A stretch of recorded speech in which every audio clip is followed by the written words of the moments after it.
నమస్తే BCN leader season 2 కార్యక్రమానికి స్వాగతం. నీతి నిజాయితీకి నిలువెత్తు నిదర్శనం, నిండైన రూపం, విలువలతో కూడిన జీవితం, ఉన్నత విద్యావంతులు, సామాజిక దృక్పథంతో సమాజ సేవలో ముందుండే మానవతామూర్తి, ఆక్వా రంగంలో 30 సంవత్సరాల సుదీర్ఘ అనుభవం, ఆక్వా ఎక్స్పోర్టర్గా 25 సంవత్సరాల సుదీర్ఘ ప్రస్థానం, మెగాస్టార్ చిరంజీవి కుటుంబంతో అనుబంధం, మెగా కుటుంబంపై అభిమానం. జనసేన పార్టీ ఆవిర్భవించిన తొలినాల్లోనే ఉమ్మడి పశ్చిమ గోదావరి జిల్లాలో పార్టీని ముందుకు నడిపించిన రథసారథి ఆయనే డాక్టర్ ఇర్రింకి సూర్యారావు గారు.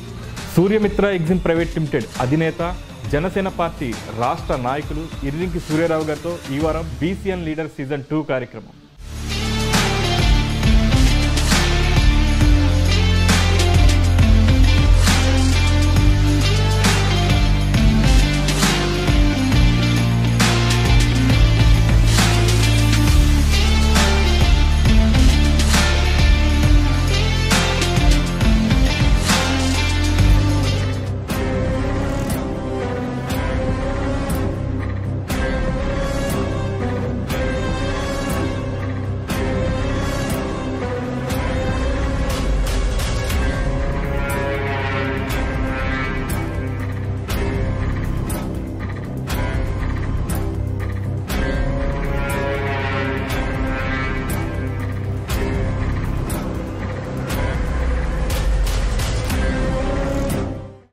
సూర్యారావు గారు నమస్కారం సార్.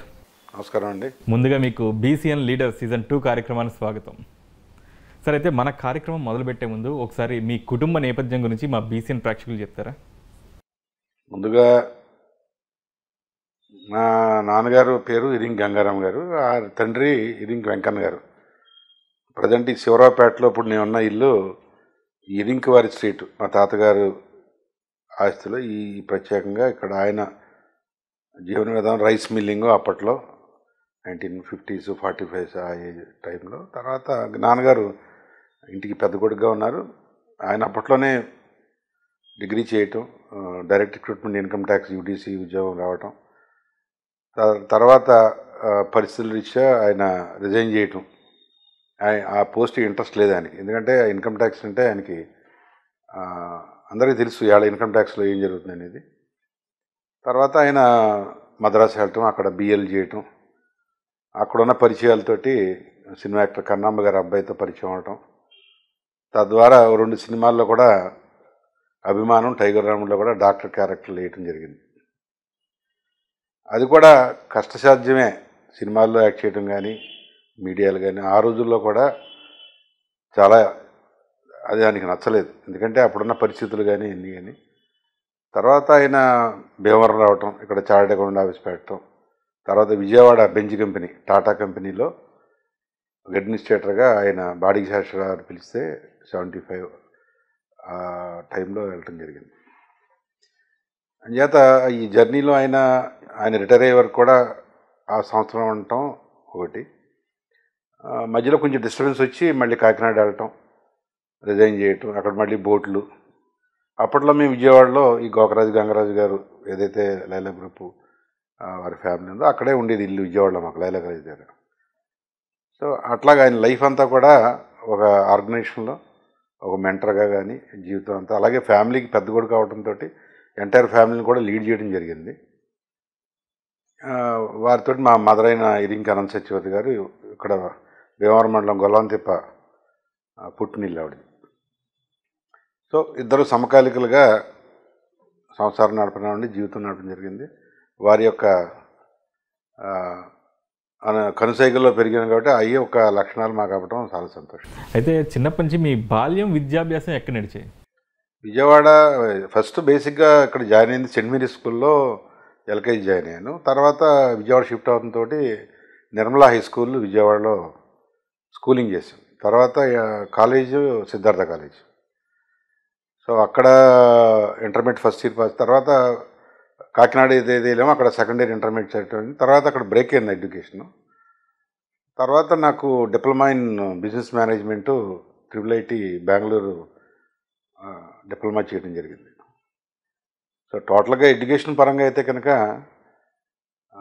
ఎంబీఏలు లేకపోతే ఎఫ్ఆర్సీస్ లేకపోయినప్పుడు కూడా చిన్నప్పటి నుంచి ఇంగ్లీష్ మీడియం చదవటం, అట్లాగే విజయవాడలో నేను ఏదైతే చెప్పానో Saint Mary's school Christian school అవటం, అక్కడ కులాలకు అతీతంగా మేమందరం కూడా పెరగటం ఒక పెద్ద అడ్వాంటేజ్ అయింది లైఫ్లో. అక్కడ నేర్చుకున్నదంతా కూడా తర్వాత జీవితం అంతా కూడా ఆ ఎడ్యుకేషన్ని ఎన్హాన్స్ చేసుకోవడానికి అవకాశాలు జరిగినాయి.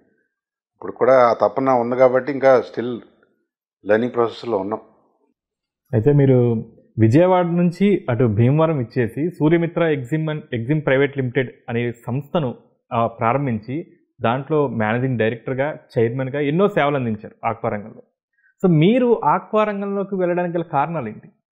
ముఖ్యంగా నేను ఫస్ట్ భీమవరం రావడానికి కారణం ఏంటంటే, అప్పట్లో మా నాన్నగారు వెంజ్ కంపెనీలో ఉండటం, ఆయనకి ఇన్ఫ్లుయెన్స్ ఉండి ఉద్యోగం అక్కడ చేయొచ్చు నేను. కానీ చిన్నప్పటి నుంచి నాకు ఎక్కడైతే పుట్టానో ఇక్కడే భీమవరంలోనే పుట్టాను నేను. నేటివ్ ఇక్కడ. మా తాతగారిది తోలేరు, వీరావసరం మండలం. సో ఎందుకో చిన్నప్పటి నుంచి నాకు పుట్టిన చోట పెరగాలనే ఆలోచన ఎప్పుడూ ఉండేది. సరే రకరకాల వ్యాపారాలు చేసాం, బోట్లు చేసాం, మోటార్ ఫీల్డ్ చేసాం, అలాగే ట్రాక్టర్లని అవన్నీ విపరీతమైన ప్రయత్నాలు చేసాం. పెద్ద సక్సెస్ స్టోరీలు ఏం కనపడేవాడికి మనం భీమవరంలోనే ఇల్లు ఉంది మనకి, ఇక్కడే మన బంధువులు ఉన్నారు, ఇక్కడ ఏదైనా చేయాలి. అప్పట్లో బందర్ రోడ్లో సిప్ అండ్ షాప్ అని డిపార్ట్మెంట్ స్టోర్లో నేను డైరెక్టర్గా పనిచేస్తూ ఒక ఆ రోజుల్లోనే ఇవాళ వాల్మార్ట్ ఎలాగా, ఈ రిలయన్స్ ఎలాగో ఆ రోజుల్లోనే 80స్లో షాప్లో డైరెక్టర్గా పనిచేశాను. వర్కింగ్ డైరెక్టర్గా కొంత పెట్టుబడి పెట్టాం. అదే అలాంటి సాయి భీమవరంలో ఓపెన్ చేయాలన్న దృక్పథంతో వచ్చాను. బేసిక్గా టూ ఇయర్లీ అది. నేను చెప్పిన డేట్స్ ఏంటంటే, ఇప్పుడు ఇవాళంటే అందరూ అలవాటు పడ్డారు ఈ డిపార్ట్మెంట్ స్టోర్స్ ఇవన్నీ. ఆ రోజుల్లో అంత ఇది లేదు. భీమవరంలో చూస్తే కొంత కిరాణా కొట్లు నోటెడ్గా కార్మూర్ అనే ఇవి ఉంటాం. సో అంత అవేర్నెస్ లేదు దాని మీద. అంత ఇక్కడ పెట్టి ఎస్టాబ్లిష్ చేయడం చెప్పి ఏదైతే వ్యవసాయం ఉందో అది చేసుకుంటున్న సమయంలో ఈ ఆక్వా రంగంలో ఫిష్ ప్రథమంగా స్టార్ట్ అయింది. ఆ రోజుల్లో ఎక్కువ భీమవరం నుంచి కలకటా కానీ ఈ గంపల్లో వెళ్ళి ఈ ఫిష్ అంతా. ఇప్పుడు ఆనంద సంస్థ ఏదైతే ఉందో అప్పుడు వాళ్ళు రైస్ మిల్లింగ్లు ఉన్నారు బేసిక్గా. అప్పుడే వాళ్ళు ఫిష్ ట్రేడింగ్ స్టార్ట్ చేశారు 90s. అలా చేసినప్పుడు వాళ్ళు కేరళ అమాల్గమ్ గ్రూప్ అని చెప్పి వారితో భాగస్వామ్యంతో ఉన్నప్పుడు నేను చదువుకున్న చదువు ఇంగ్లీష్ మీడియం కాబట్టి వాళ్ళతో మాట్లాడటం అది ఇదని చెప్పి విష్ణురాజు గారు నన్ను కవర్ చేయడం జరిగింది. అలాగే ఆ సంస్థలో కూడా నేను ఒక మ్యాక్సిమం 6-7 నెలలు ఈ భాగాలన్నీ కూడా చూడటం జరిగింది. సరే నాకు వచ్చిన పర్పస్ నా జాబ్ కాదనే సంగతి నేను గమనించాను, చెప్పాను వాళ్ళకు కూడా. సరే అప్పటికే వాళ్ళకి చాలామంది పార్ట్నర్స్ ఉండటం, అంత వెసులుబాటు లేకపోవడం వల్ల పెద్దగా అక్కడ సక్సెస్ అనేది వ్యాపారపరంగా నాకు కనపడలా. సో వెంటనే నా నిర్ణయం మేరకు బయటకు వచ్చి మనం ఈ ఆక్వా అప్పుడప్పుడే ఈ రైల్ ఫీల్డ్ అది స్టార్ట్ అవ్వటం. అప్పట్లో పెద్ద ఫ్యాక్టరీలు భీమవరంలో అన్నీ వైజాగ్ పట్టుకెళ్ళటం, రైతులకేం తెలిసి పండించేయడం. కానీ అక్కడ ఏంటంటే కాటాలు, ఈ ఎన్ని వేమెంట్లు, ఈ పేమెంట్లు ఇలాంటి విషయాల్లో కొంత అవగాహన తక్కువడంతో మనం పెట్టుబడి లేకుండా ఏం చేయాలనేది నాకు అర్థమైంది. ఏంటంటే ఓ మధ్యవర్తి కింద ఉండి మనం ఒక ట్రేడర్ బ్రోకర్ కింద ఉండి మనం రైతులకు న్యాయం చేసి ఎక్స్పోర్ట్లు ఇచ్చే పేమెంట్ వాళ్ళకి ఇస్తే బాగుంటుందని చెప్పి ఏదైతే భీమవరంలో ఢిల్లీ స్వీట్ పైన, అది కూడా మా తాతగారిది మా చిన్నగారిది అమ్మేశారు ఢిల్లీ స్వీట్ భీమవరంలో. ఆ పైన ఒక ఆఫీసు ప్రారంభించడం జరిగింది. సో అట్లాగా ట్రేడింగు అలాగ ఉన్నదాన్ని క్రమేపీ జరుగుతుంది. సో బిజినెస్ అక్కడ ఎలా వచ్చిందంటే ఇంకా మార్పులు జరుగుతున్నాయి క్రమేణా.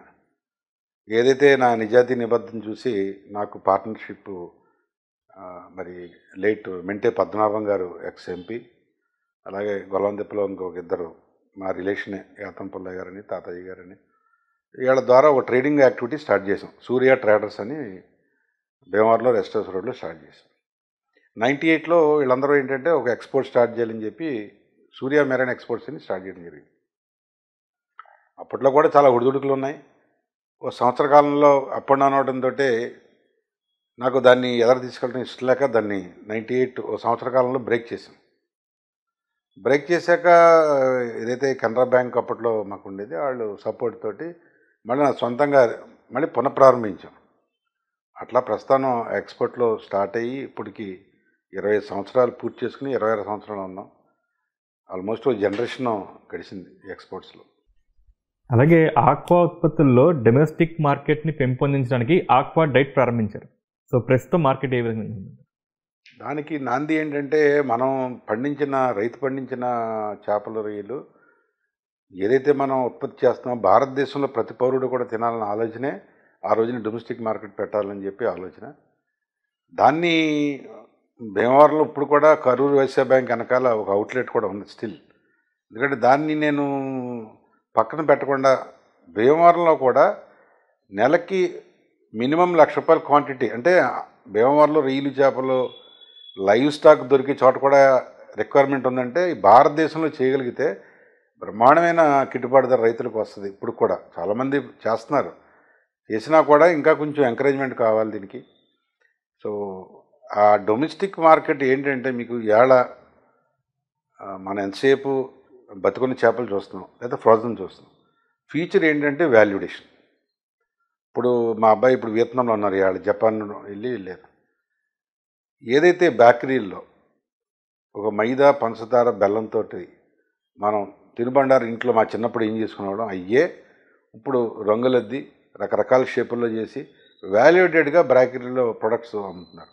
అలాగే ఈ రొయ్యలు చేపలు కూడా ఈ కురికిరే ప్యాకెట్లాగా లేదా తినుబండారాల కింద మనం వాల్యుడేషన్ చేస్తే రైతులకి మంచి గిట్టుబాటు ధర వస్తుంది. ఈ డొమెస్టిక్ మీద చాలా ఇంట్రెస్ట్ ఉంది, ఇప్పుడు కూడా అవైలబిలిటీ ఉంది. మరి ఎవరికైనా ఇంట్రెస్ట్ ఉంటే కనుక మా సంస్థకు వస్తే వాళ్ళకి గైడెన్స్ కూడా ఇస్తాం, ఇంకా ప్రోత్సాహం కూడా ఇస్తాం దాని మీద. అయితే ప్రస్తుతం ఆక్వా రంగం ఏ విధంగా ఉందంటారు? ఆక్వా రంగంకి ప్రస్తుతం ఏంటంటే నేను మొదలుపెట్టినప్పుడు బ్లాక్ టైగరు అని ఒక స్పీషీస్ ఉంది, ఇప్పుడు వనమే బాగా వాల్యూమ్స్ పెరిగిపోయినాయి. తర్వాత మళ్ళీ బ్లాక్ టైగర్ మళ్ళీ రీఎంటర్ అయింది ఇప్పుడు మళ్ళీ. అలాగే రకరకాల స్పీషీస్ మారుతున్నాయి, వెళ్తున్నాయి. ఇప్పుడు దీనికి ఒక విషయంలో చెప్పాలంటే ఏ ఒక్క నియంత్రణ లేదు. రైతు పండించడానికి నియంత్రణ లేదు, ఎక్స్పోర్టర్కి నియంత్రణ లేదు, ఒక ట్రేడర్కి నియంత్రణ లేదు. ఇది మనకి వ్యవస్థ ఏమైందంటే చాలా ఈజీ గోయింగ్ అయిపోయింది. సో దీన్ని నియంత్రించవలసిన ఎంపెడా కానీ స్టేట్ గవర్నమెంట్ కానీ సెంట్రల్ గవర్నమెంట్ కానీ ఏ గవర్నమెంట్ కూడా ఈ వ్యాపారం ఇక్కడితో ఆపండి అని చెప్పరు. ఎందుకంటే ఇది ఒక వచ్చేవాడు వస్తూ ఉంటాడు, వెళ్ళేవాడు వెళ్తాడు. అందుచేత కొన్ని వ్యాపారాల్లో ఏంటంటే కట్ ఆఫ్ ఉంటుంది, ఇంతవరకే కెపాసిటీ ఉంది, అక్కడి వరకే లైసెన్స్ ఇస్తారు, అవి జరుగుతూ ఉంటాయి. సో ఎప్పుడైతే ఇలాంటి వెసులుబాటు లేకపోవడం వల్ల రైతులు నష్టపోతున్నారు, అలాగే ఎక్స్పోర్ట్లు నష్టపోతున్నారు. ఇప్పటికైనా ఈ గవర్నమెంట్లు కళ్ళు తెరిచి నష్టాల్లోకి వెళ్లకుండా రైతు అనేది ముఖ్యమైన భూమికి ఈ పాత్రలో.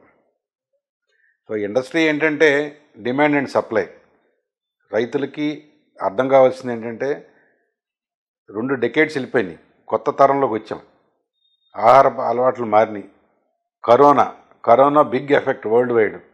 సో తినే అలవాట్లు కానీ ప్రపంచంలో దేశాలన్నింటిలో ఏషియన్ కంట్రీస్ అంటే మనకి జపాను, చైనా, ఇండోనేషియా ఇలాంటివి, అలాగే మిడిల్ ఈస్ట్ అంటే దుబాయ్, కువైట్ అలా ఉన్నాయి. అలాగే యుఎస్ వచ్చేటప్పటికి మేజర్ షేర్ తీసుకుంటుంది ఇప్పుడు ప్రజెంట్. వీటిలన్నిటికీ కారణం యాంటీబయాటిక్స్ ఫ్రీ లేదా అక్కడ ఎఫ్డిఏలో రకరకాల నియంత్రణలు ఇవన్నీ కూడా మనం పాటించవలసిన పరిస్థితి ఉంది. మరి గవర్నమెంట్లు చాలా వరకు ప్రయత్నాలు చేసినప్పటికి కూడా సూర్యమిత్ర తరపు నుంచి నేను ఎంతో ప్రోత్సహించి రైతులకి ఫస్ట్ నుంచి కూడా సీడ్ దొరకనప్పుడు సముద్రం నుంచి సీడ్ తెచ్చిన రోజు నుంచి ఇవాళకి టెక్నాలజీ వరకు కూడా ఎన్నుదనుగా ఉన్న వాళ్ళకి ఇంకా బెటర్గా చేయాలంటే ఓపెన్గా ఉండాలి, అందరూ ట్రాన్స్పరెన్సీ కావాలి. రైతుల మధ్యలో ఎక్స్పోర్ట్ల మధ్యలో అంతా కూడా ఒక ట్రాన్స్పరెన్సీ అనేది ఉంటే ఈ వ్యవస్థగా ఎప్పుడు కూడా ఇది పాడైపోయేది కాదు. ప్రపంచంలో మానవుడు బతికినంత కాలం ఈ ఇండస్ట్రీ బాగుంటుంది.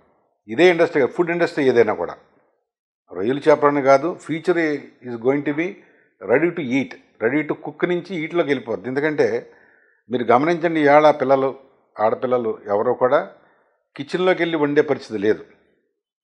So frozen ready to eat meal kits ఇవన్నీ కూడా ఫ్యూచర్ నెక్స్ట్ 10-15 ఇయర్స్లో జరిగేది ఏంటంటే రెడీ టు ఈట్ షెల్ఫ్ నుంచి తెచ్చి ఓవెన్లో పెట్టుకుని తినే పరిస్థితి.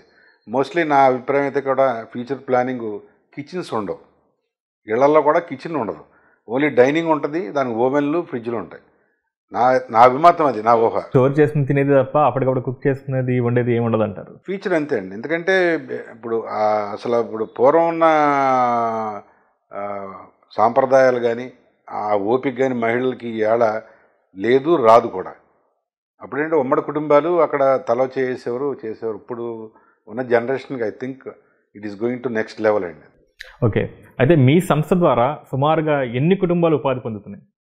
పర్మనెంట్ స్టాఫ్ 600 మంది ఉన్నారు. అట్లా కాకుండా లేబర్ కానీ నాకు అసోసియేటెడ్ కానీ సుమారుగా 10,000 కుటుంబాలు ఈ సూర్యమిత్ర సంస్థలో బతుకుతాయి. అయితే మీ సంస్థలో సిఎస్ఆర్ యాక్టివిటీస్ కూడా చేస్తూ ఉంటారు, సో వాటి గురించి చెప్తారా? సిఎస్ఆర్ యాక్టివిటీస్ అంటే మన ప్రాఫిట్లో 2% మనీ మాది. యాక్చువల్గా సిఎస్ఆర్ అనేది చాలామందికి అవగాహన లేదు, అన్ని కంపెనీలకు వర్తించదు అది. మనం ఏదైతే మనం ఈ ప్రైవేట్ లిమిటెడ్ కంపెనీస్ ఉన్నాయో మన ప్రైవేట్ లిమిటెడ్ కంపెనీస్కి సిఎస్ఆర్ యాక్టివిటీస్ వస్తాయి. ఎందుకు వచ్చింది సిఎస్ఆర్ యాక్టివిటీ? మనం ఎక్కడైతే వ్యాపారం చేస్తున్నామో ఆ చుట్టుపక్కల గ్రామాలు కానీ ఆ ఎన్వైరన్మెంట్కి ఖర్చు పెట్టమని చెప్పి మనకి ఆ 2%. ఇప్పుడు మా సంస్థకి 34 లక్షల రూపాయలు వస్తే మా చుట్టుపక్కల 12 గ్రామాలు ఉన్నాయి. స్కూల్స్ కానీ లేదా పిల్లల చదువు విషయంలో కానీ ఇన్ఫ్రాస్ట్రక్చర్ విషయంలో మేము ఖర్చు పెడుతున్నాం. రీసెంట్గా తోలేరులో కూడా వాటర్ ప్లాంట్ పెట్టడం జరిగింది. దానికి మన ఎమ్మెల్యే గన్ శ్రీనివాస్ గారిని తీసుకెళ్ళి ఓపెన్ చేయడం కూడా జరిగింది. అలా గతంలో అంజిబాబు గారు ఎమ్మెల్యేగా ఉన్నప్పుడు కూడా యనమదూరులో బస్ షెల్టర్ అని, స్కూల్స్ అని మ్యాక్సిమం మా చేతనంత వరకు చేయగలిగాం. దాంట్లో ఏ రకమైన ఇది లేదు. అలాగే ఎంప్లాయీస్ కూడా ఈ సిఎస్ఆర్ వర్తించదు. సిఎస్ఆర్ అనేది ఓన్లీ పబ్లిక్కి సంబంధించిందే.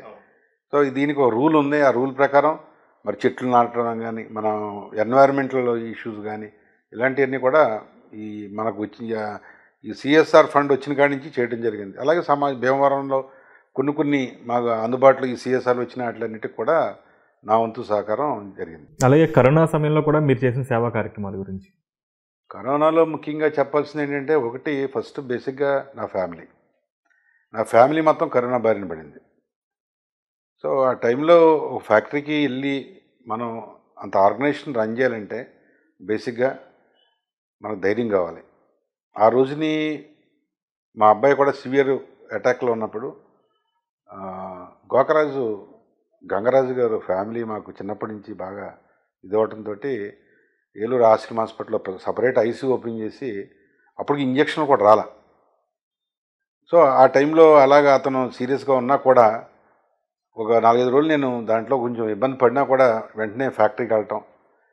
గొప్ప విషయం ఏంటంటే ఆ టైంలో నేను నా భార్య కూడా హాస్పిటల్కి వెళ్ళలేని పరిస్థితి. మరి మీ ద్వారా చెప్పేది ఏంటంటే, అందరూ కులాలు అంటారు, మతాలు అంటారు, డబ్బు అంటారు, కానీ ఇక్కడ ఈ విషయంలోకి వచ్చేటప్పటికి గోకరాజు ఫ్యామిలీ మమ్మల్ని ఎలా ఆదుకుందనేది ప్రతి వాళ్ళకి తెలియాలి. డబ్బుతోనే అన్నీ ముడిపడి ఉండవు కదా. మరి ఆ రోజుని మీరు ఇంటికాడ ఉండండి, మేము చూసుకుంటాం, వీడియోలు పంపటం, కారు వెళ్ళి వీడియో తీసి మళ్ళీ ఆ పేషెంట్ని అన్ని చూపించడం, ఇది అందరికీ జరుగుద్దని చెప్పలేను. కొందరికి జరగవచ్చు, జరగకపోవచ్చు.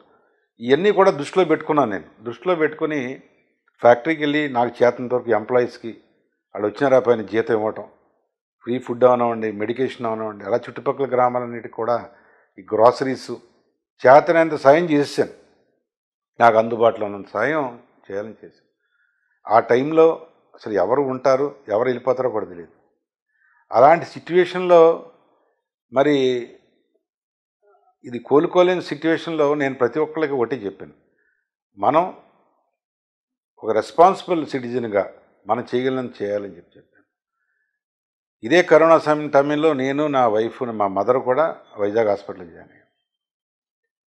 మరి కరోనాకి సంబంధించి చెప్పడానికి ఆ రోజు జరిగిన ఇన్సిడెంట్లు, నాకు మంచి మిత్రులు చైనాలో, నేను డైరెక్ట్ చైనాతో మాడితే చైనాలో బయ్యర్ కూడా నన్ను ఇక్కడి నుంచి మాస్కులు పంపమని రిక్వెస్ట్ చేశాడు. మీరు దాన్ని బట్టి మీరు అర్థం చేసుకోండి. అది నేను హైదరాబాద్లో కొని పంపడానికి ఫ్లైట్కి వేయడానికి లేదు. అంటే అలాంటి మిత్రుల్ని సంపాదించుకున్నాను. ఆ టైంలో ఎవరు ఎలాగా,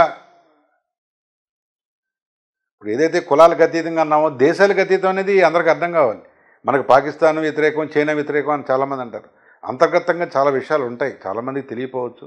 మీ ద్వారా కొంతమందికి ఇలాంటివి కూడా తెలిస్తే బెటర్. కరోనాలో అయితే యుద్ధమే చేసాం, దాంట్లో ఏం ఇబ్బంది ఏం లేదు, అందరూ బాగానే ఉన్నాం ప్రస్తుతానికి. అలాగే సూర్యమిత్ర ఎగ్జిమ్ ప్రైవేట్ లిమిటెడ్ అనే కంపెనీ దేశంలోనే టాప్ 10 ఎక్స్పోర్టర్స్లో ఒకటి. సో మీకు అంతర్జాతీయ స్థాయిలో ఏమైనా అవార్డులు వచ్చాయా? అంతర్జాతీయ స్థాయిలో కంపెనీకి అయితే రాలేదు, కానీ నాకు డాక్టరేట్ అంతర్జాతీయ ఈ సూర్యమిత్రాన్ని బట్టే నాకు సోషల్ సర్వీస్ మీద వెస్ట్బ్రూక్ యూనివర్సిటీ వాళ్ళు ఇచ్చారు. అది కూడా మనకి రాజశేఖర రెడ్డి గారు అప్పుడు సీఎం ఉమ్మడి రాష్ట్రం, సురేష్ రెడ్డి గారు, నేను అక్కడ దుబాయ్లో ఉంటే అప్పుడు నన్ను పిలిపించి ఇచ్చారు. అదే పెద్ద అవార్డు అనుకున్నాను. ఎందుకంటే చాలామంది పిహెచ్డి చేసి డాక్టరేట్లు అవుతారు, అలా మెడికల్గా డాక్టర్ అవుతారు. అలాంటి నా చదువుకి ఆ రకమైన డాక్టరేట్ ఇవ్వటం అనేది చాలా సంతోషం అనిపించింది. డాక్టరేట్ అనేది ఆ రోజున ఆయన చెప్పిన మాటలు ఇప్పుడు కూడా చెవులేని పడుతుంది. ఆ రోజు నుంచి నేను నడవడికి కానీ నన్ను నడక కానీ ఆ వెనకాల ఆ డాక్టరేట్ అనే పదానికి విలువలు మాత్రం కంటిన్యూ చేస్తున్నాను. చాలామందికి ఈ డాక్టరేట్ అంటే అవగాహన తక్కువ మందికి ఉంది. ఎందుకంటే చదువుకున్న వాళ్ళకి బాగా తెలుస్తుంది దాని ఒక విలువ ఏంటనేది. ఖచ్చితంగా అది మంచి ఇది అయింది. తర్వాత ఈ ఎంపెడా ద్వారా కూడా మనకి బెస్ట్ స్టాల్స్, ఈ సీ ఫుడ్ స్టాల్స్లో అలా కూడా అవార్డు వచ్చింది. ఇట్లాంటివన్నీ కూడా రాజీవ్ శిరోమణి అని చెప్పి రాజీవ్ గాంధీ అవార్డు ఢిల్లీలో వచ్చింది. సో అది కూడా ఒక మంచి ఇదే. రివార్డ్స్ రావటం సహజం. చిన్నదైనా పెద్దైనా దాన్ని తీసుకునే విధానం బట్టి ఉంటుందని నా అభిప్రాయం. అలాగే ఈ సంస్థ అభివృద్ధిలో మీ కుటుంబ సభ్యుల పాత్ర? ముఖ్యంగా పెద్దలుగా ఏంటంటే మా మదరు, మా ఫాదరు.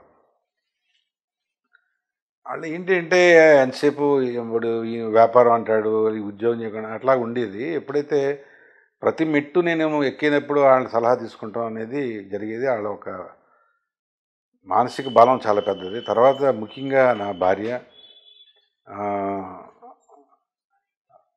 ఇరికి భవాని, అలాగే నా ఫ్యామిలీ, నేను నా 4 అన్నదమ్ములు సిస్టర్ లాగా నా జర్నీలో.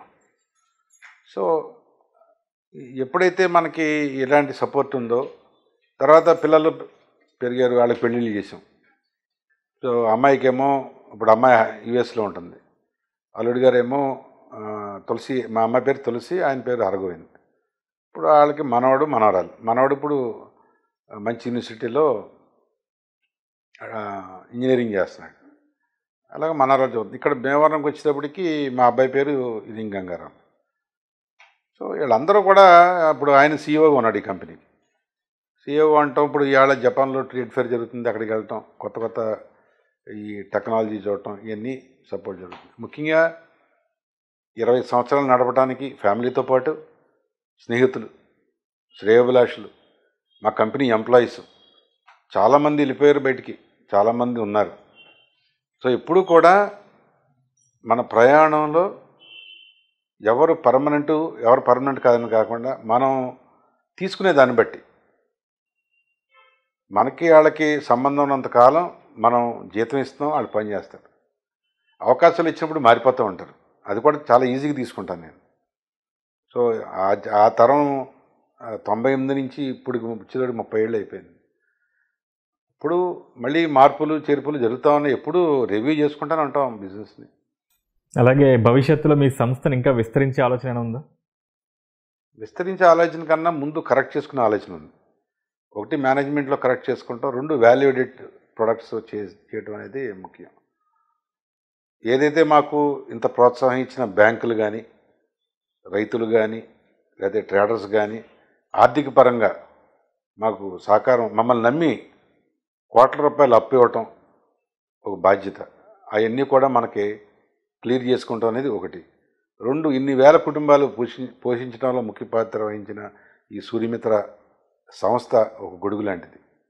దాన్ని భద్రంగా, అది నా పిల్లలతో పాటు సమానంగా ఎదిగింది. అది అంటే ఇప్పుడు మా ఆడిటర్ గారు, ఇప్పుడు ఆయన అమెరికాలో ఉన్నారు, ఆయన ఒక మెసేజ్ పెట్టారు, సూర్యమిత్ర నీ బేబీ అని. అంటే అలా పెంచాను దాన్ని. ఒక విత్తనం నాటి ఒక మహావృక్షం అయ్యి ఎంతోమందికి నీడనిస్తుంది. ఇది ఒక ఇన్స్పిరేషన్. భీమవరం పట్టణానికి ఒక ఇంత ఆర్గనైజేషన్ ఉందా? 800 కోట్లు టర్న్ ఓవర్, ప్రాఫిట్ కాదు, టర్న్ ఓవర్. ప్రాఫిట్ ఉండవండి నష్టాలు ఉండండి, కష్టాలు ఉండండి, అది వేరేది. ఇది అంతర్జాతీయ స్థాయిలో మన బ్రాండ్ సూర్య అనే బ్రాండు భీమవరం నుంచి వెళ్తుందనేది చాలా తక్కువ మంది గమనం. అలా ఎంప్లాయీస్ కూడా ఎవరైతే నా శ్రేయభిలాషులు కూడా వాళ్ళకు కూడా తెలియాలి, మీ మీడియా ద్వారా వాళ్ళకు కూడా తెలియాలి. మిత్రుడు అవని, లేదు నా ఫ్యామిలీ అసోసియేట్స్ అవని, లేదా నా ఎంప్లాయీస్ అవని, మరి అందరికి కూడా మనం పలానా కంపెనీలో పనిచేస్తున్నాం, పలానా వ్యవస్థలో మనం పనిచేస్తున్నాం, ప్రతి ఎంప్లాయీ కూడా నాలాగానే 10,000 కుటుంబాలు పోషించాలనే క్రమశిక్షణతో పనిచేయాలని చెప్పి రోజు చెప్తూ ఉంటాను. అలాగే మెగాస్టార్ చిరంజీవి గారికి మీకున్న అనుబంధం ఏంటి? మెగాస్టార్ చిరంజీవి గారు ఈ కరోనా సమయంలో ఏమైందంటే, మేము హాస్పిటల్ నుంచి వచ్చాక అసలు ఎన్ని బిజినెస్ చేస్తున్నాము, ఎన్ని చేస్తున్నాము, మనం ఫేస్ చేసాం కదా. అప్పటికి ఆక్సిజన్ లేదు భీమవరంలో. ఏంటి పరిస్థితి అని చెప్పి నేను వ్యవస్థలో ఉన్న రెవెన్యూ కానీ అప్పుడున్న ఎమ్మెల్యేలు కానీ అందరూ చుట్టూ తిరిగాను. వాళ్ళకు కూడా అర్థం కావట్లా, ఏం చేయాలో తెలియట్లేదు, అసలు ఆక్సిజన్ ఏంటి, పరిస్థితి ఏంటి. అందుకని చెప్తాను ఈ సందర్భంగా, డబ్బు ఉంది కదా అని చెప్పి అనుకుంటే కాదు, డబ్బు మీ ప్రాణాన్ని కాపాడేది కాదు. ఆ రోజున ఆక్సిజన్ అవసరం. దాని ఏంటి పరిస్థితి అంటే, చిరంజీవి గారు ఒక ప్రెస్ రిలీజ్ చేశారు, ఆక్సిజన్ బ్యాంక్స్ పెడుతున్నామని. సరే, ఇక్కడ ఇది మంచి ఐడియా అని చెప్పి నేను వెంటనే భీమవరంలో చిరంజీవి ఫ్యాన్స్ అసోసియేషన్, ఉండవల్లి రమేష్ నాయుడు, అలాగే వాళ్ళ మిత్ర బృందం, అలా వాళ్ళు రాము అని కొంతమంది ఉన్నారు. సో వెంటనే ఫోన్ చేసి ఇట్లా ఉంది, మరి ఏంటంటే ఆల్ ఇండియా ప్రెసిడెంట్ స్వామినాయుడు గారు, లవణ స్వామినాయుడు గారు అని హైదరాబాద్, ఆయనతో కలపడం జరిగింది. చెప్తే మరి ఏంటంటే, మేము ఈ తణుకు అయ్యి పెడుతున్నామండి అన్నారు.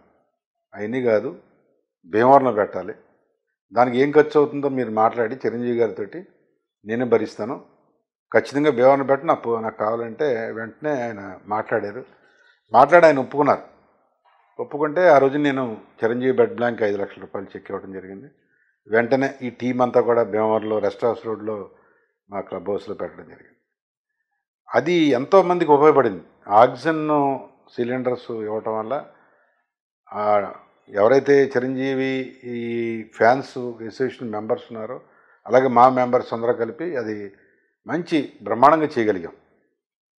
అప్పుడు ఆయన గుర్తించి నన్ను మా మిసెస్ని హైదరాబాద్ రమ్మని ఇంటికి పిలిచారు. ఆయన పిలిచి అక్కడ జరిగింది ఏంటంటే, పెద్ద టైమింగ్ అనేది మీకు తెలియదే ఉంది, అలా ఉన్న బిజీ షెడ్యూల్లో. సరే, అక్కడికి మేము 15-20 నిమిషాలు లేట్గా వెళ్ళడం జరిగింది. సరే, కింద పిఏ కూడా ఎక్కువసేపు మాట్లాడతాం కదండి టైమింగ్స్ అన్నాడు. సరే, మేము మామూలుగా వెళ్ళాక డిస్కషన్ స్టార్ట్ చేసాం, పరిచయం చేసుకున్నాం. అట్లాగా ఉదాహరణకోటి అల్లుకుంటా 45 నిమిషాలు ఆయనతో కూర్చోవడం జరిగింది. సో మేము కూడా ఎక్స్పెక్ట్ చేయలేదు, డౌన్ టు ఎర్త్ పర్సన్. ఆయన ఒక ఆలోచన విధానం బాగా నచ్చింది నాకు, కష్టపడే తత్వం. నా మొబైల్లో ఉన్న మన సీసీటీవీ కెమెరా చూపించాను ఆయనకి, చాలా ఇంప్రెస్ అయ్యాడు ఆయన. ఇలాంటి ఫ్యాక్టరీ ఉందా అని చెప్పి ఇంప్రెస్ అయ్యాడు ఆయన. సరే, ఆయనతో ఆ బంధం అలాగా ముడిపడాలని చెప్పి ఆయన కూడా ఫస్ట్ టైము ఆయన ఒకసారే ఆయన నా భుజమే చేసి ఫోటో దిగే స్థితి ఫస్ట్ టైం కలుగుద్దని నేను అనుకోలే. ఎందుకంటే మాకు ఆయనకి మరి ఏ రకమైన రిలేషన్స్ ఉన్నాయో మాకు తెలియదు. అంటే ఇప్పుడు అనుబంధం ఉంటేనే కొన్ని జరుగుతాయి, అందరికీ జరగవు. ఎందుకంటే ఇప్పుడు కూడా చాలామంది ఆయన కలవాలనుకునే వాళ్ళు చాలామంది ఉంటారు. సరే, ఎప్పుడైనా మీ అవసరం మాకుంటే చేసి పెట్టాలన్నాం. ఆ రోజు నేను అన్నాను, ఓ బ్లడ్ బ్యాంక్ ఎప్పటికైనా పెడితే మీరు రావాలంటే ఖచ్చితంగా మీరు నా హెల్ప్ తీసుకోండి, నేను చేయండి, మంచి కార్యక్రమం అని చెప్పారు. తర్వాత ఆయన కలలేదు, కానీ మొన్న ఈ మధ్య ఆయన పుట్టినరోజు జరిగింది వేడుకలు మన హైదరాబాద్లో. ప్రత్యేకంగా నన్ను పిలిపించి సన్మానం చేయించి నా గురించి ఏవి కూడా వేయించారు. పద్మవిభూషణ్ డాక్టర్ చిరంజీవి గారు నాలాంటి వ్యక్తులు ఆయనకి చాలామంది ఉంటారు, నాకన్నా పెద్దోళ్ళు ఉంటారు.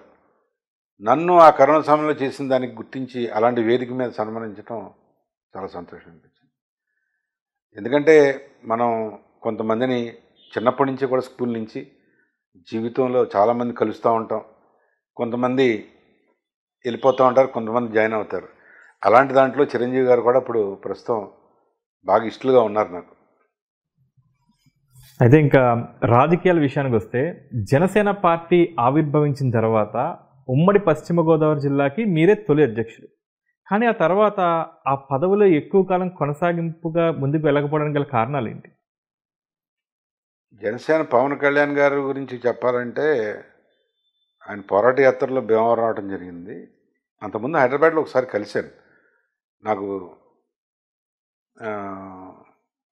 కొంత ఇండస్ట్రీ మీద అవగాహన కావాలన్నప్పుడు కలిసి ఒక అరగంట గంట మాట్లాడాను.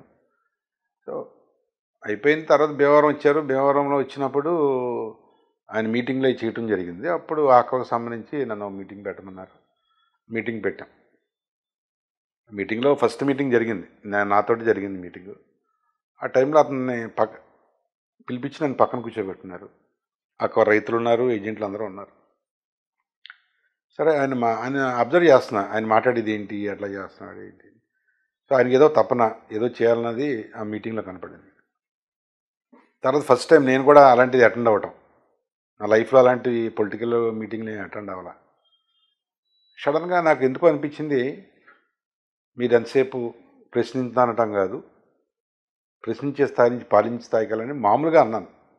బేసిక్గా నేను కవిని కాదు, పెద్ద ఇది కాదు. మళ్ళీ అన్నాడు ఆయన. మళ్ళీ అన్నాను. మళ్ళీ అంటే తప్పొద్దామన్నా కూడా భయం వేసింది, కానీ కరెక్ట్గానే అన్నాను. మీరు చెప్పింది చేద్దాం అన్నాడు. అది ఇప్పుడు కూడా యూట్యూబ్లో సంచలనంగానే ఉంటుంది. అట్లాగా అనుకున్నాము. అయిపోయింది మీటింగు. మామూలుగా మా దారిని మేము వెళ్ళిపోయాం. 2-3 రోజుల్లో ఇవన్నీ జరుగుతున్నాయి, మీటింగ్లు జరుగుతున్నాయని చెప్పి ఓ రోజున కవర్ చేశారు. కవర్ చేస్తే అప్పటికి కనకరాజు సూరి గారి ఇంటికి వెళ్ళటం, ఆయన పార్టీలో జాయిన్ చేసుకుంటే ఇవన్నీ జరుగుతున్నాయి. మాకు దాని మీద అంత అవగాహన లేదు, కానీ ఆయన పిలిచి అడిగారు, ఏమంటే మీలాంటి వ్యక్తులు మాకు కొంచెం హెల్ప్ కావాలి, పార్టీలు జాయిన్ అవ్వండి అని చెప్పి అడిగితే నేను ఆలోచించి చెప్తానని చెప్పి వచ్చి మా ఫ్యామిలీ, మిసెస్, మా అబ్బాయి అన్నతో మాట్లాడటం. అప్పట్లో ఎర్ర నారాయణ స్వామి గారు బ్రతికే ఉన్నారు, ఆయన దగ్గర కూడా వెళ్ళాం.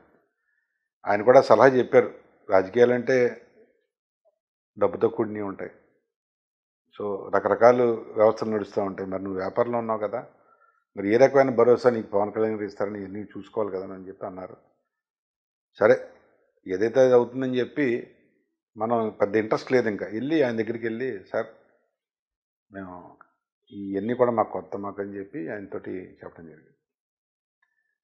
అసలు మీకు ప్రాబ్లం ఏంటని అడిగాడు ఆయన. నా ప్రాబ్లం ఏంటంటే చెప్పాను, ఫస్ట్ నేను రాజకీయ నాయకుడిని కాదు అంటే. ఆయన కూడా నేను కాదు కదా, నేను నా ఫ్యామిలీని వదిలేసి జెండా పట్టుకు రోడ్డు మీదకి వచ్చాను. రాజకీయ నాయకుడికి క్వాలిఫికేషన్ ఏమి ఉండదండి, మనం ప్రజలకు సేవ చేయాలనే ఆలోచన ఉండాలన్నాడు. 2 ఆర్థికంగా నేను బలవంతం కాదన్నాను. నేను ఏ రోజుని కూడా ఎవరిని ఒక రూపాయి అడగను, అసలు అది మైండ్లోని తీసేయండి అని. 3 మీ వ్యాపార విషయంలో ఏదైనా జరిగితే నాకు ఎవరన్నా ఉండేది అని అడిగాను. మీ నట్టింట్లో కూర్చుంటాను ఆయన. 4వది కమ్యూనికేషన్, నేను ఎవరు పడితే మాట్లాడడానికి నా పరిస్థితి ఏం లేదండి. ఆయన వెంటనే ఆయన ఫోను నంబర్ నాకు ఫీడ్ చేయి. ఈ 4 నేను అనుకునేన్ని అని చెప్పాను. అయినా కూడా నేను ఏమన్నానంటే, నేను అసలు మీ స్టేజ్ దగ్గరికి రావాలంటే అసలు రోడ్ అంతా బ్లాక్ అయిపోయిందండి, నా పరిస్థితి అంటే మీరు నా కారులో వస్తున్నారు. ఐ వాజ్ షాక్డ్ ఆ రోజుని. కనకరాజు సూరి గారు కూడా అక్కడే ఉన్నారు ఆయన. ఎందుకంటే కనకరాజు సూరి గారికి వాళ్ళ తాతగారు ఇదే శివరావుపేటలో ఇరింకివారి స్ట్రీట్లో ఫ్రంట్ బిల్డింగు వాళ్ళ తాతగారికి మేము ఇవ్వడం జరిగింది. సో మా ఫ్యామిలీ గురించి అంతా కూడా చెప్పడం అనుకోకుండా ఇన్ని జరిగినాయి. సరే అప్పుడు మళ్ళీ మన ఫ్యామిలీ డిస్కస్ చేసి ఒక సంవత్సర కాలం పాటు మనం చాలా చేస్తున్నాం కదా, ఏదో ఆయన కొత్త ఆలోచనతో వచ్చారు, ఈ సిద్ధాంతంతో మనం హెల్ప్ చేయాలని అనుకుని జాయిన్ అవుతాం అనుకుని జాయిన్ అవ్వడం జరిగింది. జాయిన్ అవ్వటం వారం రోజుల్లో కాకేసి జిల్లా ప్రెసిడెంట్. జిల్లా ప్రెసిడెంట్ అంటే నేను చెప్పాను ఆయనక, సో నేను ఉంటాను సార్ మీకు ఎందుకు అన్నాడు. ఆయనతో ప్రయాణం సంవత్సర కాలం పోరాట యాత్రలో నేను ఆయనతో పాటు తిరిగిన దాంట్లో నేను, కనకరాజు సూరి గారు, ఇంకా ఇతర నాయకులు అప్పుడు స్టార్టింగ్లో. సో ఆయన అక్కడికి వెళ్ళటం ఇన్ని చాలాసార్లు కూడా నాకు క్వశ్చన్ మార్క్ వచ్చి ఇంటికి ఈయన ఎంత శ్రమ పడుతున్నాడు, ఈయన అసలు ఏంటి ఎటు నుంచి వెళ్తుందంటే అనుకునేవాడిని. సరే ఆ పోరాట యాత్ర అయిపోయింది, ఎలక్షన్ వచ్చేసింది. సో సీట్లు డిక్లేర్ చేస్తున్నారు, అవి చేస్తున్నారు. ఇంకా లాస్ట్ ఇంకా ఈవినింగ్ ఇదే టైంకి ఇంకా 2 సీట్లు డిక్లేర్ చేయాలి. ఒకటి భీమవరం, 2 నర్సాపూర్ పార్లమెంటు. నాకు అప్పుడు నాయకులతో కవర్ చేశారు ఎంపీకి నిలబడమని. విజయవాడ రమ్మని వెళ్ళాను.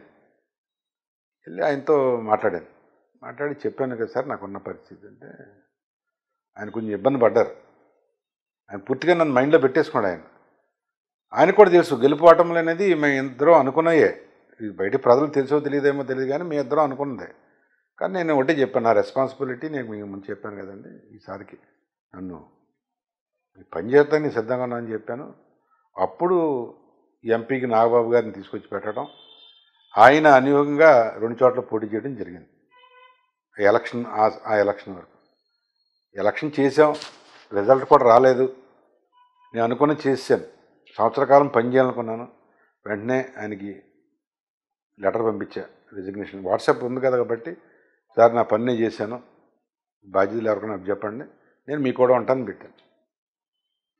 ఆయన అడిగాడు, ఆయన ఏంటి మేమందరం ఓడిపోతామని మీ ఉద్దేశం అని అడిగాడు. ఆయన ఓడిపోవటం కదండి నా కమిట్మెంటు, గెలిపోవటంతో సంబంధం అని చెప్పాను. నవ్వుకున్నారు ఆయన. ఆ ఎలక్షన్ అయిపోయిన ఫస్ట్ విజిట్ భీమవరం వచ్చారు. భీమవరం వచ్చి ఒక గెస్ట్ హౌస్లో దిగారు, ప్రెస్ మీట్ పెట్టారు మర్నాడు. అప్పటికి కొడుకులపూడి గోవిందరావు ప్రెసిడెంట్గా ఉన్నాడు, ఎలక్షన్ చేశాడు, ఇవన్నీ జరిగిపోయినాయి. సో అది అందరికీ తెలుసు, ఎవరికాళ్ళు కష్టపడ్డారు, ఎలక్షన్ చేశారు, అన్నీ అయిపోయింది. సరే మనం పొజిషన్ నుంచి బయటకు వచ్చామని చెప్పి నేను కొంచెం ఆ ప్రెస్ మీట్కి కొంచెం దూరంగా ఉంటే నన్ను పిలిపించి పక్కన కూర్చోబెట్టినాను. ఆ ప్రెస్ మీట్లో ఇలాగ ఇరింగ్ సూర్యారావుని నేను తీసుకొచ్చి రాజకీయాల్లో పెట్టాను, ఈయన కూడా చాలా కష్టపడ్డారని చెప్పాడు. నాకు షాకింగ్ అయిపోయాను. ఎందుకంటే నాయకుడు లక్షణం, ఇతను వెళ్ళిపోయాడు కదా జిల్లా పరిషత్ నుంచి, దూరంగా వెళ్ళిపోయిన వాడిని మనం ఎందుకు ఇచ్చేయాలనే ఆలోచనతో ఉంటారు జనరల్గా. అసలు ఆ ప్రెస్ మీట్లో నా పేరు చెప్పాల్సిన పని లేదు కదా. నేను హ్యాపీ ఫీల్ అయ్యాను, ఎందుకంటే ఆయనకి నా మీద ఏమైనా కోపం ఉందేమో అనుకున్నాను. అది అట్లా జరిగింది. ఆ ఎలక్షన్ అయిపోయింది. పొలిటికల్గా మనం మన పనిలో ఉన్నాం, ఎవరి పనులు చేసుకుంటున్నారు. తర్వాత 5 ఏళ్లలో ఆయన సినిమాలు చేయటం, ప్రత్యేకంగా నన్ను పిలిపించుకోవటం, మంచి చెడ్డ మాడటం, ఆయనతోటి ఎక్కువ ప్రయాణం చేయటం జరిగింది. ఆయన కూడా అడిగాడు, ఆయన ఈ 24 ఎలక్షన్ కూడా నేను మా మదర్ చనిపోయారు. తర్వాత మా మదర్తో కొంచెం నాతో ఎప్పుడు ఫోన్లో మాట్లాడలేదు, కానీ వాట్సాప్ ఆవిడతో ఒకసారి ఫోన్లో కూడా మాట్లాడారు. సార్ ఆవిడ చనిపోతే భీమవరం వచ్చారు, పోరాట యాత్ర ఇంటికి వస్తానంటే ఇంటికి రావద్దని చెప్పాను. మేము అలా హైదరాబాద్ వెళ్ళినప్పుడు ఆ షూటింగ్లో పిలిచారు, మాట్లాడాం. పోరాట యాత్ర చేస్తాం సార్ అన్నాడు. అక్కడి నుంచి అలాగా ఎలక్షన్ అయిపోయింది. నేను ఇంతవరకు ప్రత్యక్షం కల్లా, మొన్నే చీఫ్ ద్వారా వెళ్ళి ఆయన్ని కంగ్రాచులేషన్ చెప్పడానికి మొన్నే కలిశాను. అట్లాగా ఈ ప్రయాణం, పొలిటికల్ ప్రయాణంలో పొలిటీషియన్స్ చాలామంది చూసాం. గన్ శ్రీనివాస్ని చూశాను, ఈ అంజుబాబు గారిని చూశాను, గోకరాజు, గంగరాజు గారిని, బాపిరాజు గారిని చూశాను మా చిన్నప్పుడు. మోర్ పేషెన్స్ ఉండాలి. చాలా దేనికైనా సిద్ధపడిన వాళ్ళే రాజకీయాల్లో ఉండాలి. వ్యాపారంలో ఉన్నప్పుడు మనం ఒడి దగ్గర పెట్టుకోవాలంటే కొద్దిగా మనం ఏదైనా కొంచెం బెటర్గా ఉన్నప్పుడు సొసైటీకి ఎక్కువ చేయాలంటే రాజకీయంలోనే ఉండాలి. ఇప్పుడు మీరు అన్నట్టు ఇందాడ నేను నా పరిధిలో ఉన్నంత వరకే చేయగలుగుతున్నాం 10,000 కుటుంబాలకి. అదే కొన్ని కోట్ల మందికి చేయాలంటే రాజకీయాల్లో ఉంటేనే చేయగలుగుతాం. పవన్ కళ్యాణ్ గారు కూడా చెప్పేది అదే. ఆయనకి డబ్బు అవసరం లేదు,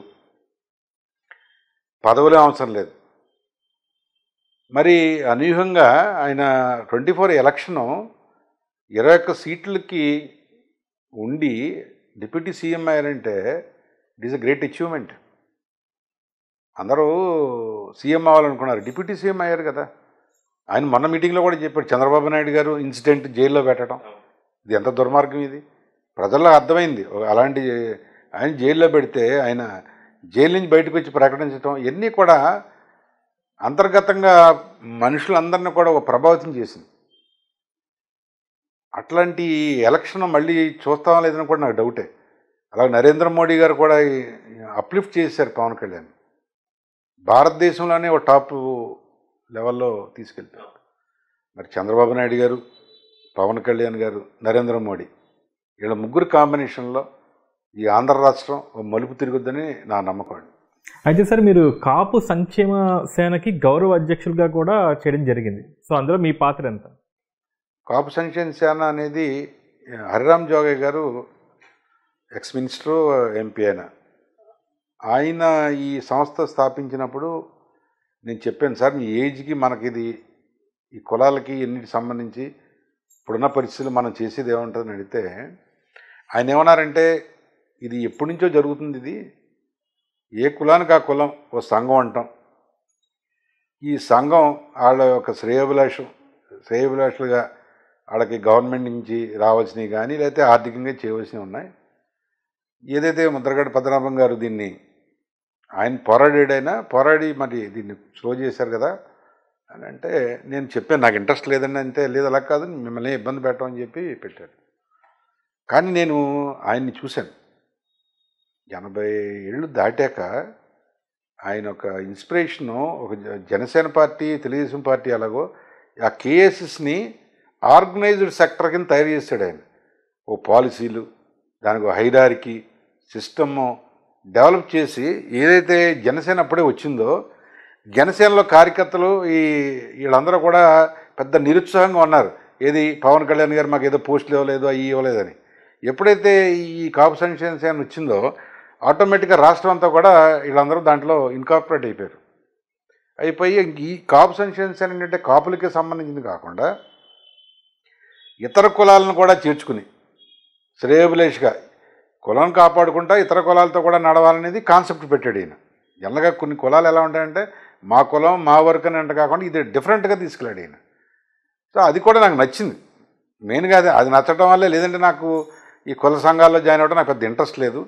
దానివల్ల రాష్ట్రాలే కాదు ప్రపంచంలో నా కమ్యూనిటీలో నేను గుర్తించడమే కాకుండా ఇతర కమ్యూనిటీలో కూడా పెద్దలను చూడటం, ఆ ఐఏఎస్ ఐఆర్ఎస్ ఇతర కమ్యూనిటీలో లాట్ ఆఫ్ సర్కిల్ యాడ్ అయింది. ఈ జనసేన కానివ్వండి, ఈ కాపు సంక్షేమ కానివ్వండి, ఎర్రింకి సూర్యారావు అనే వ్యక్తి కొంతమందికి తెలుసు. ఇవాళ ప్రపంచంలో చాలామందికి ఒక జనసేనకి మూలస్తంభం లాంటి వాడు, లేకపోతే ఈ కాపులకి ఇతర కులాలకి శ్రేయోభిలాషిగా ఉంటాడనేది తెలియటం జరిగింది. అయితే 2024 ఎన్నికల్లో ఎన్డీఏ కూటమి ఏర్పడడానికి ప్రధాన కారణం పవన్ కళ్యాణ్ గారు. సో అధికార పార్టీ అయిన వైఎస్ఆర్సీపీని కేవలం 11 సీట్లకు మాత్రమే పరిమితమయ్యి ఘోర పరాజయాన్ని చవిచూస్తుంది. సో దీనికి ప్రధాన కారణం ఏంటంటారు? ఒకటండి, ప్రజలు గమనిస్తూ ఉంటారు. జగన్మోహన్ రెడ్డి గారికి ఒక మ్యాండేట్ ఇచ్చారు. ఆయన వయసుకి నాకు తెలిసి ఒక 30 సంవత్సరాలు పరిపాలించారు రాష్ట్రాన్ని. అతను తీసుకున్న నిర్ణయాలు కానీ పాలసీలు కానీ ఇవన్నీ కూడా ప్రజలకి ఎక్కువ సంక్షేమం మీద తప్పితే అభివృద్ధి మీద లేదనేది ప్రతి పౌరుడికి అర్థమైంది. 2, విచ్చలవిడిగా ఈ రాజకీయ నాయకులు కింద నుంచి పైదాకా ఏ రకమైన గౌరవం కానీ ఒక ప్రతిష్ట కానీ లేకుండా ఏకపక్షంగా పాలించారు. అది చాలా ఎఫెక్ట్ అయింది. అభివృద్ధి మీద కూడా కొంత టైం పెట్టుంటే వాళ్ళు ఖచ్చితంగా అప్పర్ హ్యాండ్లో ఉందరు. ఇది తెలుగుదేశం ఒక బలమైన పార్టీ, వైఎస్ రాజశేఖర రెడ్డి గారు కాంగ్రెస్ పార్టీ బలమైన పార్టీ, ఆ కాంగ్రెస్ పార్టీ వైఎస్ఆర్ పార్టీ. కొత్తగా జగన్మోహన్ రెడ్డి గారు పెట్టేస్తే వైఎస్ఆర్ పార్టీ ఏమీ ఎదిగిపోలా, ఆ పార్టీ ఈ పార్టీ అయింది. ఇక జనసేనకు వస్తే చాలా తక్కువ టైంలో ఆయన ఈ పార్టీని సిద్ధాంతపరంగా తీసుకొచ్చాడు. మరి ఆ 2 పార్టీలు పోల్చుకుంటే ఈ పార్టీ చిన్నదైనప్పటికి కూడా ఇతనుకున్న లక్షణాలు, ఇతనుకున్న క్వాలిటీ వల్ల అటు నరేంద్ర మోడీ గారు కానీ లేదంటే చంద్రబాబు నాయుడు గారు రావడానికి, ముఖ్యంగా చంద్రబాబు నాయుడు గారి మీద ఈ పార్టీ జగన్మోహన్ రెడ్డి గారి పార్టీ ఓడిపడే ముఖ్య కారణం ఏంటంటే ఆయన జైల్లో పెట్టడం కూడా పెట్టచ్చు. చీఫ్ మినిస్టర్లు పెట్టిన రోజులు ఉన్నాయి, ప్రైమ్ మినిస్టర్లు పెట్టిన రోజులు ఉన్నాయి. ఆ పెట్టిన విధానం బాధ కలిగించింది ప్రజలకి, ఆయన తీసుకొచ్చిన విధానం బాధ కలిగించింది. జైల్లో పెట్టడం తప్పను, ఎవరినైనా పెట్టాలి, నన్నైనా పెట్టాలి, ఎవరైనా పెట్టాలి. దానికి ఆ సమయంలో పవన్ కళ్యాణ్ గారు వెళ్ళి వాళ్ళ ఫ్యామిలీకి పార్టీకి ఏకపక్షంగా భరోసా ఇవ్వటం. మరి ఆ రోజుకి బీజేపీ కలుస్తానని అనలా. మీరు అందరూ గమనించాల్సింది ఏంటంటే, నరేంద్ర మోడీ గారు ఊరికనే నా ఇంట్లో మెల్లగా మాట ఇవ్వాలా పవన్ కళ్యాణ్ గారికి.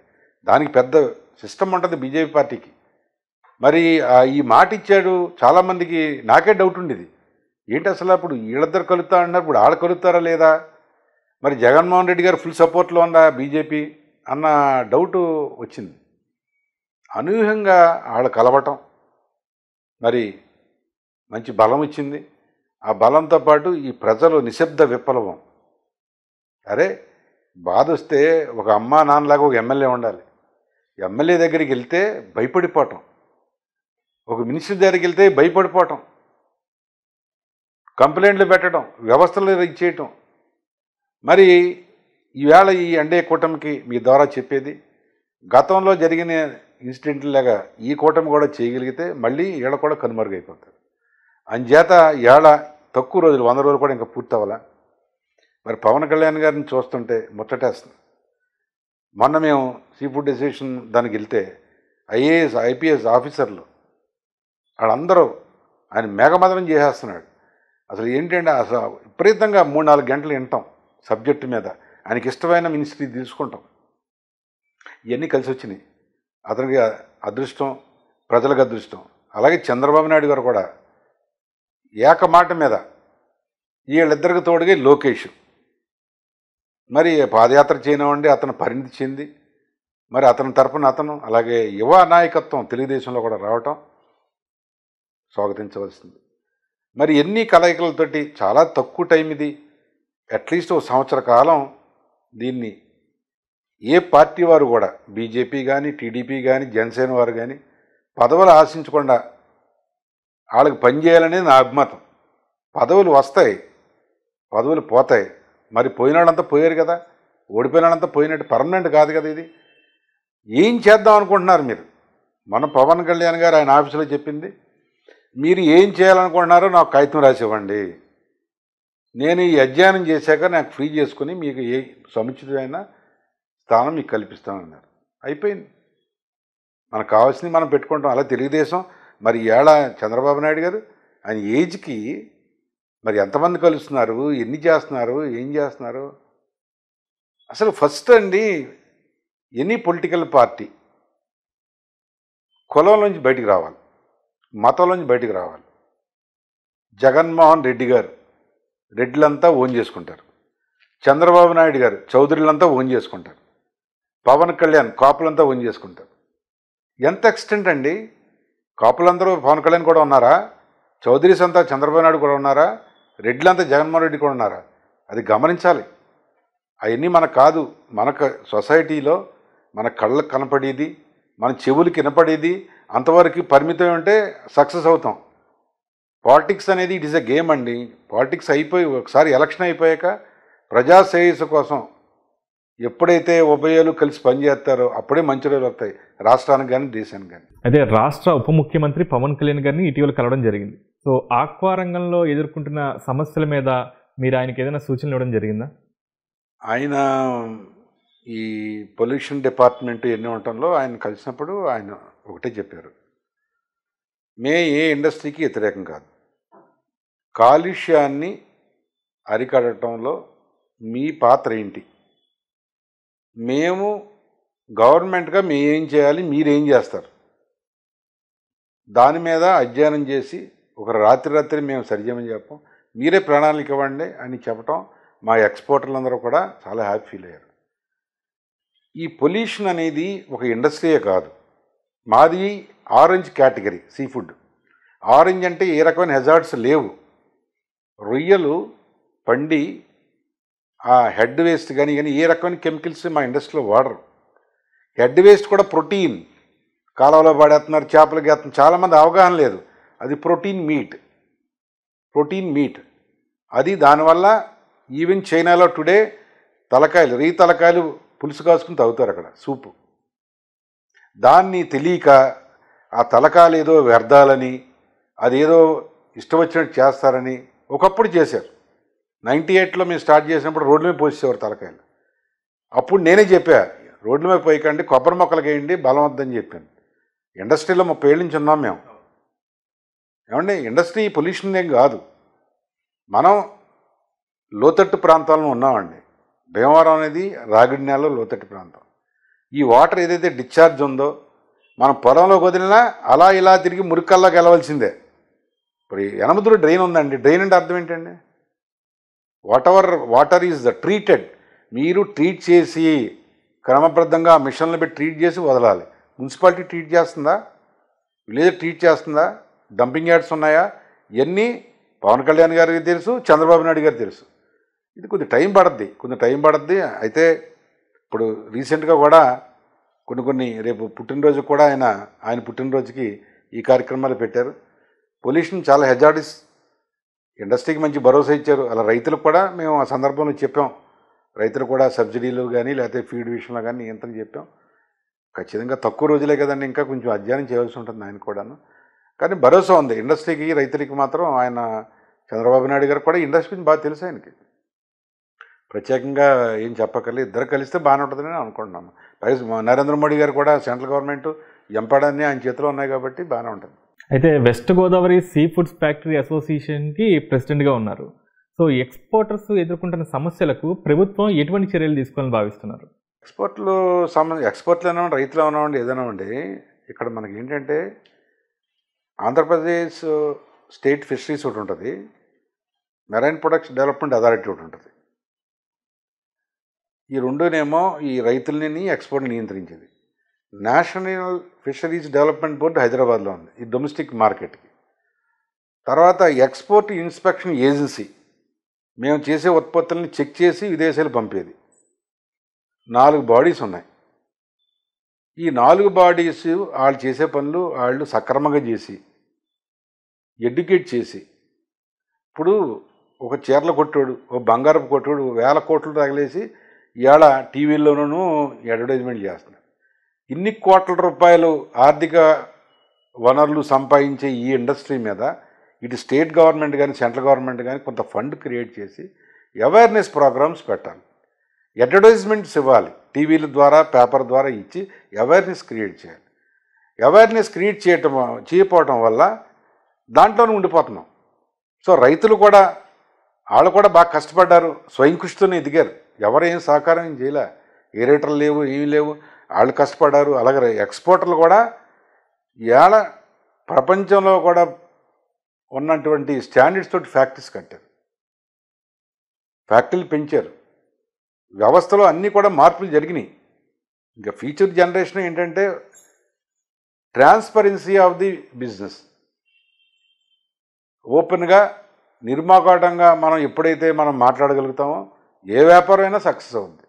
ఈ ఇండస్ట్రీ మరి కొన్ని లక్షల కుటుంబాలని పోషిస్తుంది. చూడాలి, వెయిట్ చేసి చూడాలి, గవర్నమెంట్ నుంచి ఎలా సపోర్ట్ ఉంటుందని వెయిట్ చేసి చూడాలి. అయితే సార్, ఇర్రింకి సూర్యారావు గారు ఒక పక్క రాజకీయ రంగంలో, మరొక పక్క వ్యాపార రంగంలో కొనసాగడమే కాకుండా కేజీఆర్ఎల్ కళాశాల గవర్నింగ్ బాడీ మెంబర్గా కూడా ఉన్నారు. అలాగే walkers international west Godavari district గవర్నర్గా కూడా పనిచేశారు. ఇలా వివిధ రంగాల్లో సక్సెస్ఫుల్గా పనిచేస్తూ ముందుకు వెళ్తున్నారు. సో అసలు మీ విజయానికి సీక్రెట్ ఏంటి? విజయానికి ఏంటంటే మీకు గతంలో చెప్పాను నేను, ఆ ఎడ్యుకేషన్ పెద్ద ఎడ్యుకేషన్ ఏం కాదు, కానీ అట్లీస్ట్ మనం ఈ కాలేజీల్లో అవకాశం, ఒక మెంబర్గా అవకాశం వచ్చింది కేజీఆర్ కాలేజీలో. ఎక్కువ వెళ్తూ ఉంటాను, కొత్త జనరేషన్ పిల్లల్ని చూస్తున్నాం. ఎడ్యుకేషన్ ఒక ముఖ్య పాత్ర వహిస్తుంది. దానికి కాలేజీకి ఇప్పుడు ఈ ఫిషరీస్ కోర్సులు కానీ ఈ ఇండస్ట్రీ సంబంధించిన వాటి మీద కొంత చెప్పటం అవన్నీ జరిగినాయి. సో కాలేజీ కుటికులపూడి గోవిందరావు గారు పేరు మీద కాలేజీ ఉండటం, ఇప్పుడు ప్రజెంట్ ఈ కుటికులపూడి గోవింద బాబు దాని ప్రెసిడెంట్, అలాగే సెక్రటరీ పద్మనాభం గారు అబ్బాయి, అలాగే మన గణపతి శ్రీనివాస్, వీళ్ళంతా కూడా ఈ మెంబర్స్ చాలామంది ఉన్నారు. వీళ్ళందరూ వెళ్ళటం కొద్దిగా మనకు కొంచెం ఎప్పుడు కూడా ఒక కాలేజ్ అనేది ఒక గురుకుల పాఠశాల అండి. జీవితంలో మనం కొన్ని మర్చిపోయినాయి అక్కడ చేసుకోవచ్చు. 2 డిఎన్ఆర్ కాలేజీలో కూడా మెంబర్ నేను, అలాగే వైఎన్ కాలేజు నర్స్పూర్లో కూడా మెంబర్ని. అవకాశం వచ్చినంత వరకు మనం చేయడానికి మనం ప్రయత్నం చేయాలి. ఈ కాలేజీలు అనేది చాలా ఏళ్ళ విష్ణు కాలేజ్, మరి అద్భుతమైన college. Bhimavaram aqua hub, education hub, మరి ఇంకా ఎంతో ఇదవ్వాలి. భీమవరం అనేది ఒక విలేజ్ అండి, గ్రామ పంచాయతీ. ఇవాళేమో హెడ్ క్వార్టర్స్ అయిపోయింది, దానికి తగ్గ రోడ్లు లేవు, దానికి తగ్గ వ్యవస్థ లేదు. మరి అవన్నీ కూడా ముందుకి వెళ్ళాలి, వెళ్తేనే. ఇప్పుడు ఏమవుతుంది, బ్యాచిలర్గా ఉంటే గదిలో ఉండొచ్చు, ఇల్లుగా మరి ఫ్యామిలీ అయితే మీరు ఎలా వ్యవస్థ పెరుగుతుందో ఆటోమేటిక్గా ఇవన్నీ కూడా పెరగాలి. దాంట్లో ఎడ్యుకేషన్ అనేది చాలా ఇంపార్టెంట్.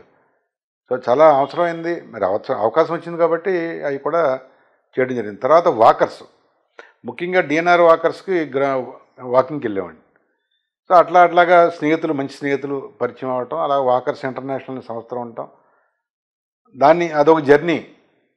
దాంట్లో కూడా ఒక లైన్ ఇందాక మీకు చెప్పినట్టు జనసేన పార్టీలో కొంతమంది పెద్దలను కలిశాను, కాపు సంక్షేమంలో కొంతమంది, ఈ కాలేజీల విషయంలో విష్ణు కాలేజీ కానీ లేకపోతే మనం ఎస్ఆర్కేఆర్ కానీ వీళ్ళందరికీ కూడా ఒక ప్రముఖ వ్యక్తిగా, ఒక ఇండస్ట్రియలిస్ట్గా నన్ను పిలవటం జరిగింది. సో మనకి ఒక్కొక్క చోట ఒక్కొక్కటి నేర్చుకున్నాం జీవితంలో. సో ముఖ్యంగా ఇలాంటివన్నీ వచ్చినప్పుడు మనం ఎంతవరకు చేయగలిగితే, వాకర్స్ అనేది ముందు ఆరోగ్యం. 70-80 ఇయర్స్ కూడా వాక్ చేస్తూ ఉంటారు. పరమౌషధం లాంటిది వాకింగ్ అనేది. సో అది వాకర్స్ ఇంటర్నేషనల్ లెవెల్లో పెద్ద ఇది జిమ్స్ ఎలాగలాగా అది అయిపోయింది, గవర్నర్ అయిపోయింది. ఇప్పుడు మళ్ళీ ప్రెసిడెంట్గా ఉండమంటున్నారు. సో అటువంటి ఐ క్విట్. ఎప్పుడైతే మనం బాధ్యతలు ఎక్కువ పెంచుకున్నామో మనం సూర్యమిత్రకి అన్యాయం చేసినట్టు అవుతాం. అందుచేత అది కూడా మంచి పోస్టే చేసాం, ఇబ్బంది ఏం లేదండి. సో చివరగా మా బీసీఎన్ లీడర్ కార్యక్రమం ద్వారా నియోజకవర్గ ప్రజలకు ఏం చెప్దాం అనుకుంటున్నారు? నియోజకవర్గ ప్రజలకి గతంలో కూడా చాలా ఇంటర్వ్యూలు చేశాను. 2024లో మళ్ళీ మీ బీసీఎన్ ఛానల్ వారు మరి ఇవాళ నాతోటి మాట్లాడటం చాలా సంతోషం. వారికి నా ధన్యవాదాలు. ఎందుకంటే బీసీఎన్ న్యూస్ ఛానల్ కూడా నాతో పాటు ఎదిగిందే ముఖ్య కారణం. 2, ఈ ప్రేక్షకులు ఎవరైతే ఈ భీమవరం నుంచి చూస్తున్నారో, సూర్యమిత్ర వ్యాపార రంగం అనవండి, లేదా జనసేన పార్టీ అవనివ్వండి, ఈ వాకర్స్ అసోసియేషన్ అవనండి, ఈ కాలేజీల గురించి అవనివ్వండి, ఈ వ్యవస్థలన్నింటిలో కూడా నా పాత్ర ఉంది. ఎంతో కొంత సహకారపడ్డాను. అలాగే ఇప్పుడు నాకు చేతనైనంత వరకు భవిష్యత్తులో నేను చేయగలిగినంత ఈ నియోజకవర్గ పరిధి వరకు సహకారాలు చేయడానికి అవకాశం ఉంది. మరి పవన్ కళ్యాణ్ గారు ఆయన ఆలోచన ఏంటో, ఆయన విధానం ఏంటో ఆయన పర్సనల్గా ఇంతవరకు కల్లా.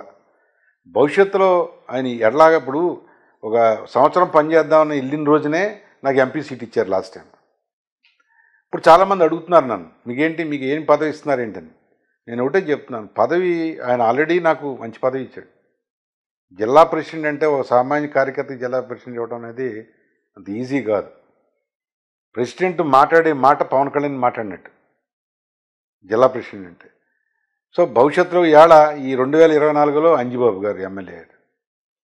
ఇప్పుడు ఆయన పార్టీ లీడ్ చేస్తున్నాడు ఆయన. అలా కుటుకులపూడి గోవిందు ప్రెసిడెంట్గా ఉన్నారు. అలా కనకరాజు సూరి గారు భీమవరం వీళ్ళంతా నడుపుతున్నారు పార్టీలని. 2029 నాటికి నేను మీ బీసీఎన్ ద్వారా చెప్పేది ఏంటంటే, ఈ భీమవరం నియోజకవర్గం బాగా అభివృద్ధి చెందాలి. దీని ద్వారా చూసే నా శ్రేయోభిలాషులకు కానీ నా ఫ్యామిలీ మెంబర్స్కి ఒక ఆశయంతో నాకు నా సంస్థకి సహకారం చేస్తే నేను కూడా అదే విధంగా మరి ఈ సుదీర్ఘమైన ప్రయాణంలో మొన్నే సిల్వర్ జూబ్లీ కూడా చేసాం. సీ ఫుడ్ ఇండస్ట్రీలో సిల్వర్ జూబ్లీ చేయడం కూడా చాలా అరుదు. మరి ఇంత పెద్ద జర్నీలో ముఖ్యంగా నా ఫ్యామిలీ మెంబర్స్, నా భార్య ఇరింగి భవానీ, ఆవిడ ఒక డైరెక్టర్ మెంబరు, ఇప్పుడు పూట నాతో పాటు ఫ్యాక్టరీకి వస్తుంది. అలా ఇరింగి గంగారాం సిఇఓగా ఉన్నాడు. అతను మార్కెటింగ్ విషయంలో ఇలా ఎన్ని చూడటం. మరి వాళ్ళందరూ కూడా నా తరపుని మరి ఈ సందర్భంగా వాళ్ళకు కూడా నా థ్యాంక్స్ చెప్పాలి, నా కృతజ్ఞత చెప్పాలి. మరి వారికి అలాగే మరి ఈ ప్రింట్ అండ్ ఎలక్ట్రానిక్ మీడియా ఈ 25 ఏళ్ళు నాతో పాటు చాలామంది ప్రయాణం చేశారు. ఒక మంచి వాయిస్ మీ ద్వారా ఈవేళ ఒక మంచి వాయిస్ మెసేజ్ వెళ్తుందని నమ్ముతున్నాను. మరొకసారి బీసీఎన్ ఛానల్ వారికి ప్రేక్షకులకి నమస్కారం. సో ఇంతసేపు మా బీసీఎన్ లీడర్ కార్యక్రమంలో పాల్గొని మీ అభిప్రాయాలు మాతో పంచుకున్నందుకు మా బీసీఎన్ యాజమాన్యం ద్వారా మీకు ధన్యవాదాలు తెలియజేస్తున్నాను. ఇది ఈ వారం డాక్టర్ ఇర్రింగి సూర్యారావు గారితో బీసీఎన్ లీడర్ సీజన్ 2 కార్యక్రమం. వచ్చే వారం మరొక లీడర్తో మళ్ళీ కలుద్దాం. అంతవరకు సెలవు, నమస్కారం.